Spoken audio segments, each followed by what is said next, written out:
Hello and welcome to the KOFISI Connect podcast. This month we're looking at the impact of Made in Africa at KOFISI, a statement that's become a mark of pride, resilience and uniqueness. In business, the journey of Made in Africa can be riddled with uncertainty. But for the fashion and design industry here in Kenya in particular, the tag Kenyan Made or Made in Africa is a sign of authenticity that celebrates a creative and diverse talent. Well, here to tell me a little more is someone who's very much invested in local brands, a fashion stylist, blogger, interior designer, and someone who I saw on the internet has been described by Vogue magazine as someone pioneering Nairobi chic, a Nairobi cool girl, Annabel Onyango. Thanks, Annabel. Jeez, thanks for that introduction, Georgia. Well, thanks so much for coming to KOFISI 9 today. By the way, you look utterly gorgeous, as always. Are you made in Africa? Yes, of course. Yes. Tell me a little bit what you're wearing.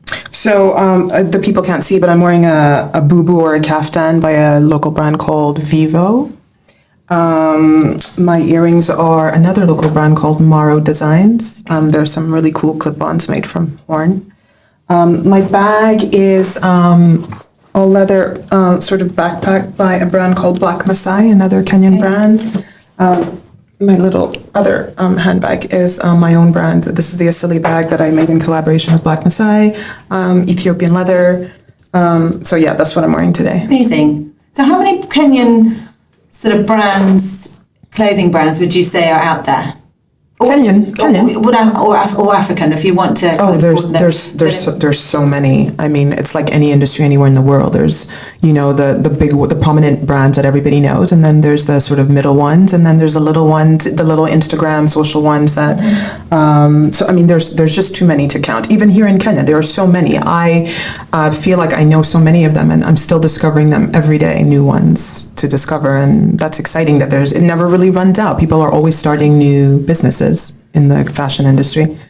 I mean, there's a very different sort of scenario in the global north because it's very much, it's very promoted. The kind of the Kenyan made is very much seen as a badge of honor.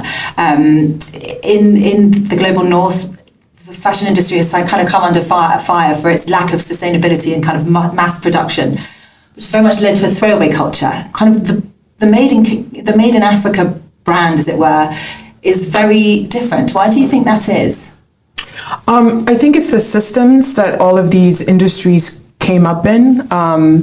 Obviously, in the global north, that is an industry that's been alive and kicking for a long time, and it's developed to a point that it's become very much unsustainable because nothing is locally made. So everything you buy on the high street, and all the major fashion brands are made in Asia or somewhere else, and they're made in conditions that people would consider not sustainable from a human rights perspective and from an environmental perspective. And so the fashion industry in the global north also have a system of fashion production where everything is very seasonal, and it encourages people to buy things according to the season. So you'll buy summer clothes, and then you'll buy winter clothes, and then you'll buy fall clothes. So that system, as you say, encourages a throwaway culture where everything is just very disposable. And that I think everyone will agree that that's not a very sustainable or modern or contemporary way of thinking about things.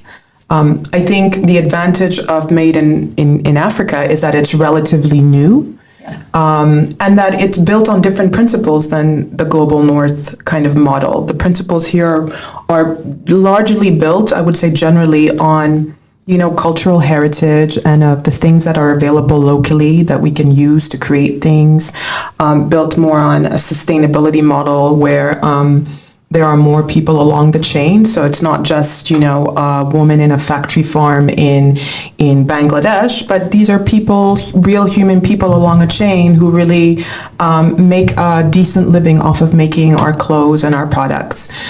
So I would say, hopefully, as new as the production process is here, the fashion production process, I hope it doesn't develop into, the fast fashion model that's happening in the global north right now. And there are movements, obviously, that are happening globally to stop that sort of fast fashion model. And hopefully it's something that can be curtailed. I don't know. It's pretty, you're from you're from England, you're from London. Yeah. And I remember living in London at some point, or living in Toronto, where, you just buy stuff every day. Yeah. You just get online and buy new stuff every day. Whether you wear it or not is, irrelevant, but you get that hit, that consumerist hit. And I think maybe that is the mindset that needs to shift, where we don't have that much here to buy, and maybe that's a good thing. It's a conversation that we can talk about forever and ever. But I'm happy to be in a place in the world where I have options. I'm not caught up in a system where I am mindlessly consuming things, and I have the option to at least pause and think about what I'm buying and what the effect of that product has on my environment. It's so true, actually, because I do remember kind of walking home from the tube and popping into an H&M just because I had sort of 20 minutes to kill. And then you'd just end up browsing. Yeah. And you'd come out with something you didn't need at all. Right. And that probably... that you'll never use. You don't need it at all. And then in 2 or 3 months, it's out of fashion, or like the society or media or culture has told you that thing is no longer necessary, so you throw it out. So what do you think about, because obviously some of the brands are now coming into Kenya especially, I'm kind of wandering around some of the malls. Do you think, what do you see as their impact's going to be on the Made in Africa brand? Yeah, I think it's an inevitable part of the growth of the country, I guess, that international brands are going to come in. That's normal. But I think, like I said, it's a mindset. I think if people are educated, then they'll be able to make decisions. I think it's good to have options. It's good to have Mr. Price Home. It's good to have Mitumba, which is the secondhand thrifting market, and it's good to have local brands. It gives people options, but I think educate people, let people know exactly what the impact of their choices are, and let them decide. I think it's unrealistic to say, everybody should wear Made in Kenya, Made in Africa all the time. I don't think that's realistic, but I think it's good for people to understand what their options are and understand the power of their choiso For me, it's probably a price thing. I went to see some of the prices for these European brands. They were kind of shocking. So what is attractive to you about something being made in Africa? What would you say are the kind of stand-up points? I would say what is not attractive to me. First of all, the uniqueness of it all. There's something very generic about shopping on the high street or shopping online, because everybody has access to those things.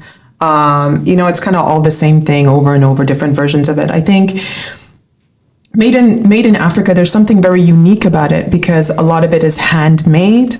A lot of it is produced based on concepts, like I said, to do with heritage and local traditions of making things and local materials. So it just makes things a lot layered and gives products a lot more weight. Not visual weight, but weight in terms of conceptual weight. And also even in terms of quality, the quality is just better. I wouldn't say, I'm speaking about the prominent Made in Africa brands. It's just a better product that will last you pretty much the rest of your life. It's also not based on trends. These are clothes that are removed from these global ideas of, what's cool now, it's not cool in 3 months. So it just gives these clothes this timelessness. So they hang in your closet forever. And my experience of wearing Made in Kenya, Made in Africa is that people will always notice, people always notice when you're wearing something that's made in Kenya or made in Africa. People are like, what are you wearing? They're interested. So it gives you an edge, I would say, that these kind of generic brands don't. And who doesn't want that? Who doesn't want to invest in themselves, invest in their wardrobes, and have these timeless, incredible masterpieces, let me call them, in your closet. I think art, you're right. I love. You look like a work of art. Thanks for saying that, but it's the feeling that these clothes give you even more than how you look. Yeah. So on that, to give me, can you narrow it down to 3 or 5? I can't even. To be honest, I can't even. There's so many incredible brands across the continent that I even don't know many of them. But I'm an equal opportunity consumer of African fashion, and I really love them all. In Kenya, like I said, there's brands coming up, mushrooming all over the place, new ones. My friend Namnyak Studio recently launched her collection. There's a brand called Katouche, who is an OG in the industry. I consistently love her things. Black Masai again made leather good brands. What's the one thing you live in? Is there one thing? Like it might be something that you wear. I mean, even Vivo, like I said, I'm wearing this Vivo kaftan, and they make, athleisure, which I live in. I live in athleisure, very casual, and I live in that stuff, and it's made in Kenya. It's not, I think people often see me in these elevated clothes. Obviously, I'm a mom of two. Like I don't dress like this every day, but I try even in my downtime to at least wear brands that are locally made. And even like on the continent, if you go to West Africa, there are so many incredible things happening in the fashion industry there in Nigeria, Lagos, Dakar, Abidjan. So many incredible things. One of my favorite brands on the continent is L'Artisan, and that's a Senegalese brand. And what they've done is they've made traditional wear, these boubous that our mothers and grandmothers used to wear, and they've really made it into street fashion in a way that's so unique and so incredible to look at and wear. And South Africa as well, people are doing really cool things in Joburg and Cape Town. There's Kigali. So fashion is really alive. It's really alive. You just have to show interest. And once you're plugged in, you see so much happening, and you actually can't go back. Once you go into Black African fashion, it's hard to go back to the generic stuff. To Topshop. Yeah, Topshop. You've had it. That one.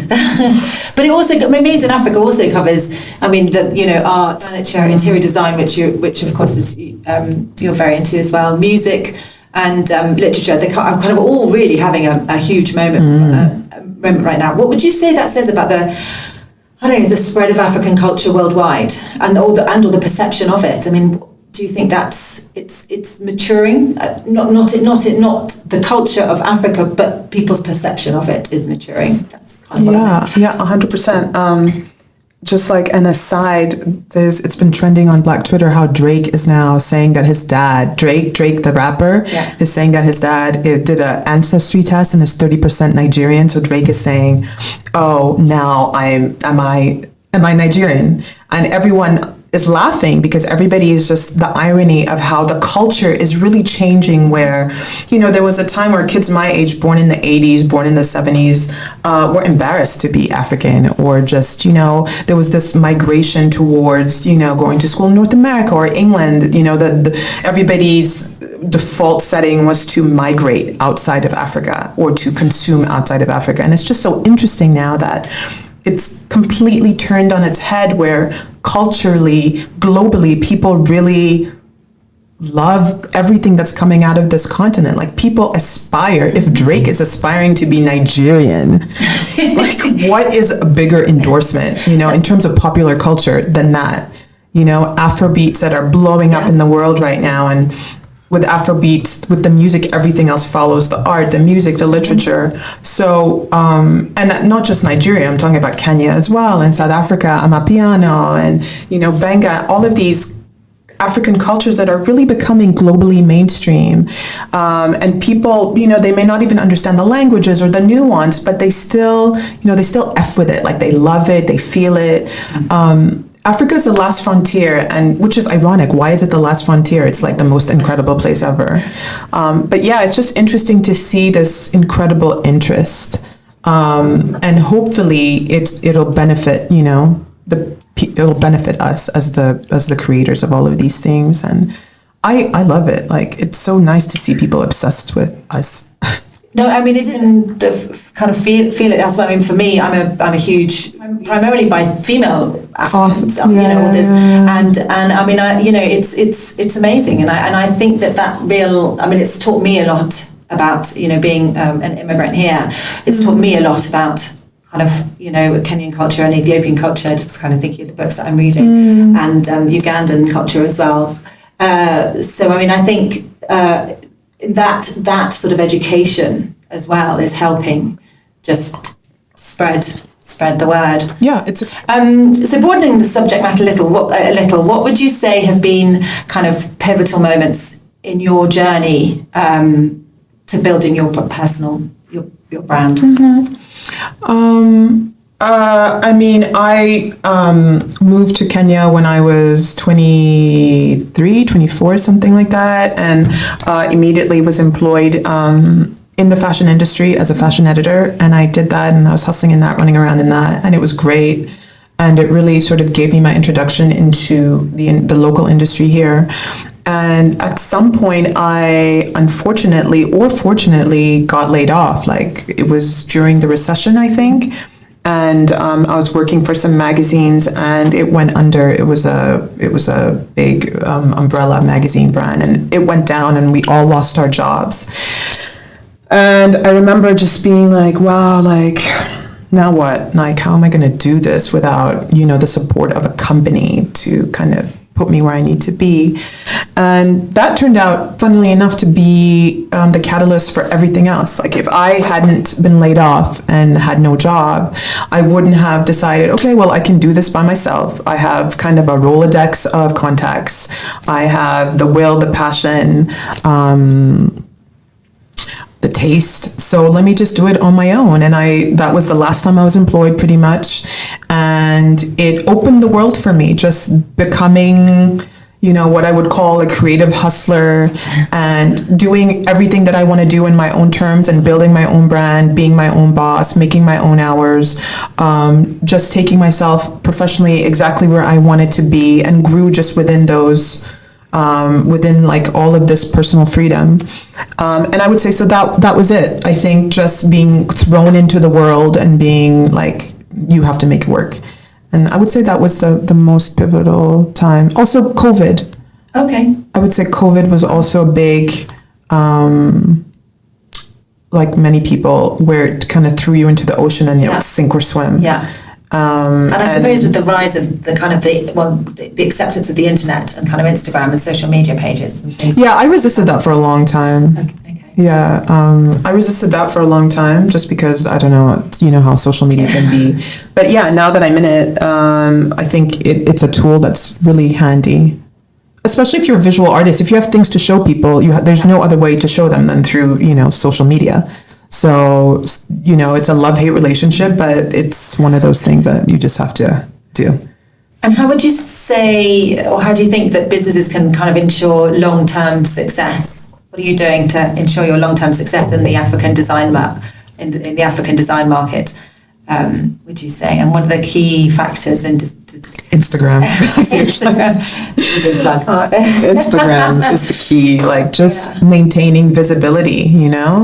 Just staying out there, innovating, just doing different things, collaborating as well, I think is a big one. I think, and it's not just collaborating within the space that you're in, it's cross collaborating. So for example, if I work in fashion, what other people or talent outside of fashion can I collaborate with? So it becomes this very multi-dimensional thing, whether it's a furniture maker or a music, an artist, or whatever it may be. But I think this interdisciplinary kind of approach is how people are growing and innovating. And I think that really started in COVID, where people realized that they can no longer work in a bubble and that they really need other people to survive.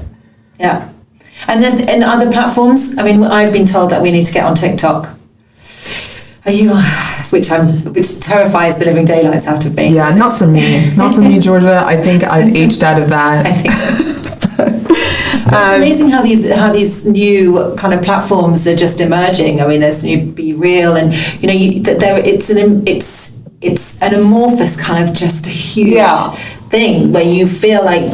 I mean, I suppose it's one of the pressures that you get as being a digital marketeer, and to kind of put yourself like we are, like KOFISI is. I mean, I would say Instagram is absolutely. I completely agree. That's our kind of go-to. but it does suck you in. Yeah. You kind of feel like, should I be there? Should I? Yeah, and Twitter? I think people should know who their audience is also, and cater to that audience. And I work in fashion and in interiors, and I kind of know who my audience is. And I feel like whether I'm on TikTok or not, that won't really affect my audience. I mean, I've been in the game for a long time, so my clients are going to be a certain kind of people who are probably not on TikTok. And also, image-wise, I just know, who I am at this point and, the message that I'm trying to convey. And so, I mean, even Instagram, like there are times when I feel like Instagram is not necessarily, I can do my job and I can work and I can fulfill the needs of clients without necessarily blasting it for the world to see, Sometimes you are already in the space that you need to be just by doing it, and you don't need to like proclaim it to the world. And I think that's a balance that everybody needs to find for themselves. I mean, I think here in Kenya especially, the digital marketing for a business, that sort of, it really is a useful tool. Yeah, 100%. Yeah. But somebody said to me this week that not everything has to, feature on socials. Like, it should be a strategic kind of a thing where you put what's necessary there, and some things you can just keep to yourself. Like, and then it's sustainability. I know we touched on it earlier, just quickly, because obviously, there's the big part of being made in Africa is this, the sustainability, the uniqueness, the one-offism, as it were. How do you, what are some of the key factors you need to consider when developing that kind of sustainable strategy? Sorry, could you repeat the question? What are the key factors to consider when you're developing a sustainable strategy? What would you say are the key elements that you would look for in sustainability? Well, I would say the people that you work with, first of all, that everybody along the supply chain needs to be, I would say, taken care of, but that means paid fairly and be given fair living conditions. I think that's number one. I think your relationships and your work is everything. So make sure that everybody along the supply chain is well paid. Also, in terms of sourcing materials, a lot of people forget that fashion is made out of things. Like, where do those things come from? Whether it's cotton or leather, how are those things sourced? Are they sustainably grown? Are they locally sourced, or do they need to be imported from someplace else? So the environmental impact of your products is super important. Or your service, and I guess customer as well. Like, at the end of the day, is your customer happy with the product? Because if you're not gonna get repeat business, and it waters down the industry. So at the end of the day, the product needs to be something that people will say, yeah, okay, so it costs a little more than I would pay for a fast fashion brand, but it's worth it for me. Like, what is the worth of that product? So I would say those are the three. And what would you do if I was to say, make me something made in Africa? Yeah. What would you make me?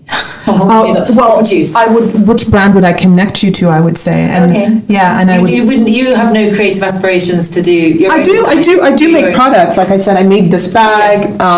In collaboration with another brand, or I've curated some homeware goods that are at the Art Cafe Market, which again in collaboration with other brands. So I'm more like an ideas person, and I like to work in collaboration with other brands.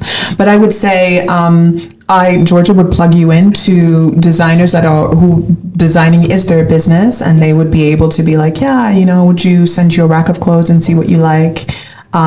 There's so much out there, and sometimes all it takes is for you to try.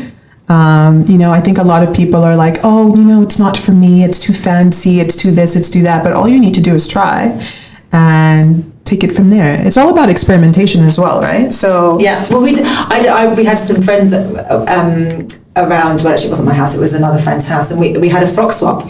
I'm inviting you next time. Please do. Yeah. No, I mean, I would just have a completely new wardrobe. I think that would be a cat fight. Problem is, do I want to swap out my clothes? Do I want to swap my clothes? Well, I mean, yes, okay. Yeah, that's the thing. Yeah, I've been collecting this stuff for years. Yeah, but yeah, invite me still. Absolutely, definitely am. Can I ask you what you're doing right now? Is there anything that people should look out for? Yeah, I'm doing a lot right now. Like you mentioned, I'm an interior designer. with the foundation of that really being made in Kenya. I would say interior stylist. And so what I do is I custom make people's interiors, their home interiors. And what that involves is really creating furniture items, home decor items that are customized to my client. Everything is handmade locally, everything is artisanal. And yeah, we provide a service that creates really special homes for people. And I think people are often like, oh, are you in interiors or are you in fashion? It's two sides of one coin, and they both inform each other, and the foundation is all, things that are quality products that are handmade locally. And so it all works, and I do them both kind of seamlessly. And that's what I do right now. So you should find me on Instagram. I'm there already. Amazing. Annabel, thank you so much for chatting with me today. Thanks so much. It's been an absolute pleasure. Thanks for having me. And I look forward to seeing honored. more things in the future. Thank you.